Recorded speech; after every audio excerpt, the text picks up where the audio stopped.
సంవత్సరం పాటున వికలాంగులను చేయుత పెన్షన్దారులను మోసం చేసింది నువ్వే గనక ఆ మోసాన్ని ఎండగట్టే విధంగా ఖచ్చితంగా తెలంగాణ సమాజంలోకి వెళ్తాం. ప్రతిపక్ష నాయకులకు కూడా నేను కలుస్తా.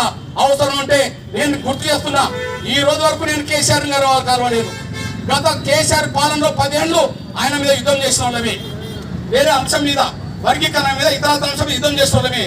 ఏనాడు నేను కేసీఆర్ కలవలేదు, ఈనాడు కూడా కలవలేదు. కానీ పెన్షన్ పెంచిన విషయంలో మాత్రం ఆయన అమలు చేయడంలో నీకంటే మంచిగానే చేసిండు.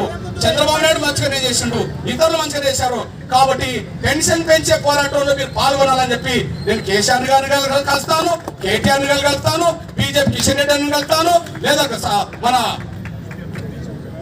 సిపిఎం కలుస్తాను, అన్ని రాజకీయ పార్టీలు కలుస్తాను. అదే సమయంలో ఇక్కడ ప్రతి ఒక్కరిని కూడా కలుస్తాను, సంఘాలను రాజకీయ పార్టీలు కలుస్తాను, అందరిని ఆహ్వానిస్తాను. ఏది ఏమైనా నా వికలాంగుల సమాజమా, వృద్ధుల సమాజమా,